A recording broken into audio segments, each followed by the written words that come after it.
everybody. Well, today we are making an American classic. It is an apple pie, but it's got a little bit of a twist to it. So this is going to be a honey apple thyme recipe. So if you like something a little bit more savory than sweet, this pie recipe is going to be perfect for you. So let's go ahead and get started. Here's what you're going to need.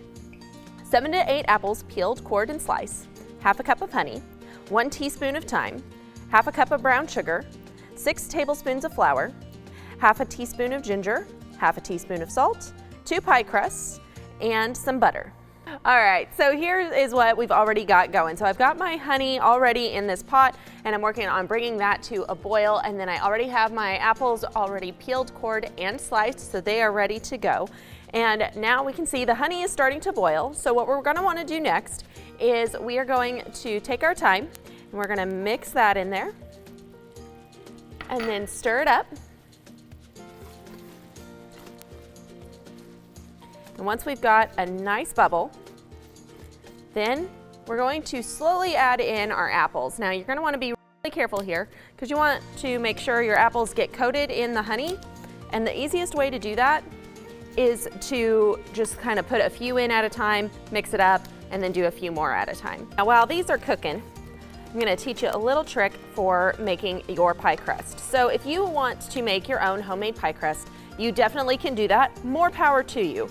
To me, it's just as easy and just as tasty to have a store-bought pie crust. So what I've already done, got it in the pan. I'm going to poke some holes here in the bottom just to give it a little bit of room when it's cooking. And I am going to flash bake this for about 10 minutes. So let's go ahead and throw this into the oven for about 10 minutes.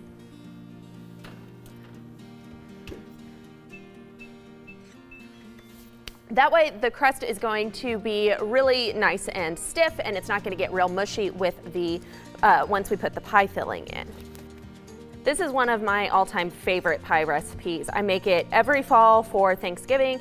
It's also just really good if you're just wanting an apple pie at a barbecue or a get-together. It's a fantastic recipe that is sure to please everyone because, again, it does have some sweetness to it. It is an apple pie and it has honey as one of the main ingredients, but it's not as sweet as your cinnamon sugar apple pies, so it's a little bit different, keeps everybody on their toes. These are almost ready. While we are waiting on them to kind of get to the point where we want them to make our pie filling, what we're going to do next is we are going to add in our salt and ginger into the flour and just mix that together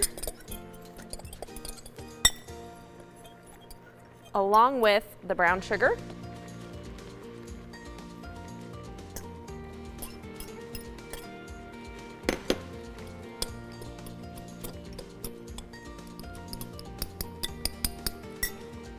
Once we've got the brown sugar and the flour mixed together, I'm going to add it back into this big bowl that we put our apples in originally.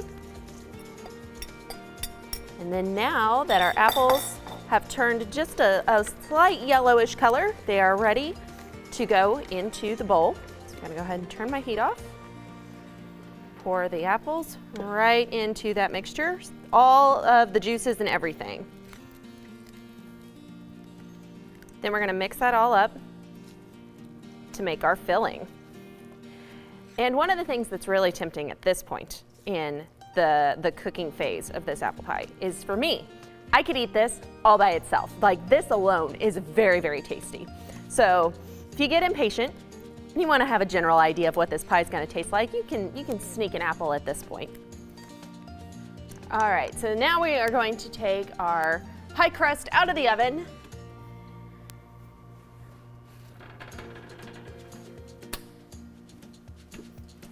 Place it right over here. And then we're going to pour the pie filling into this pie crust.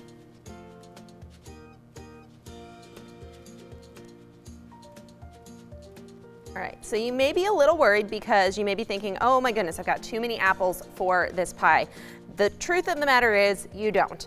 It is going to cook down. Apples cook down quite a bit. Now, if you are feeling just a little too insecure about it, then by all means, you can cut back and enjoy some of those apples just on their own, or make a second pie and put them in that pie.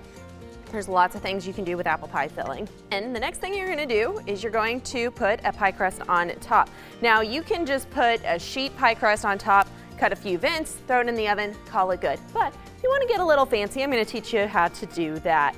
So we're gonna take our pie crust and just lay it across the top like this.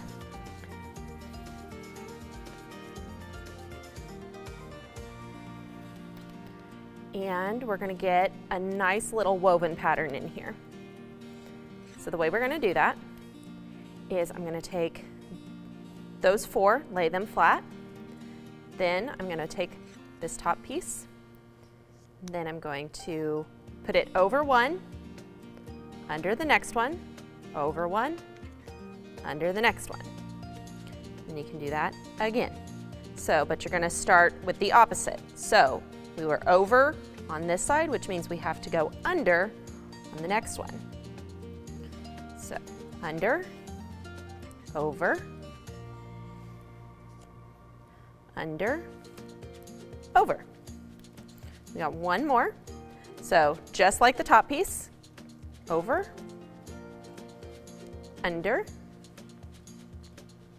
over, under. And one of my favorite things to do when I am making a pie is I like to take some of this extra dough that I have from cutting up these little strips, and I like to turn them into little roses. So the way that you do that is you're going to take a piece of your dough, and then you're just gonna ball it up like this until it forms a nice little ball. Just like that. And you're gonna smash it flat. And that is going to turn into the center of your flour. So the way you do that is then you roll it up like a burrito, and that is your center. Then you're gonna do the same thing, roll out a bunch of little balls, smash them down, and then just gently wrap them around your center, just like that. And about 4 petals tends to be good.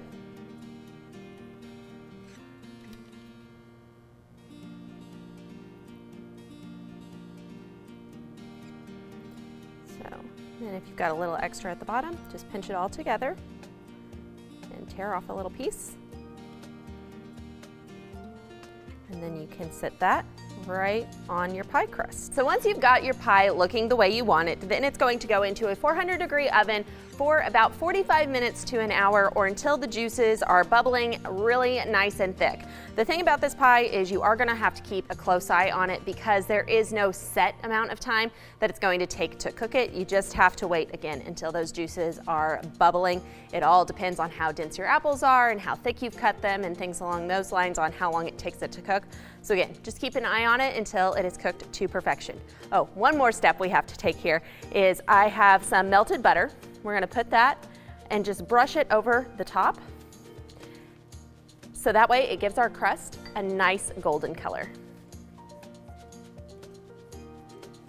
And then once you've got your pie looking like you want it, then we're gonna throw it into a 400-degree oven for about 45 minutes to an hour, or until all of the juices are really bubbling really good and thick. You're gonna wanna keep an eye on this because it all depends on how many apples you have, how dense the pie is, on how long you're gonna cook it for. So there's no set time, you're just gonna have to keep an eye on it. And again, once those juices are bubbling really, really thick, then it's ready to go. So let's go ahead and throw this in the oven.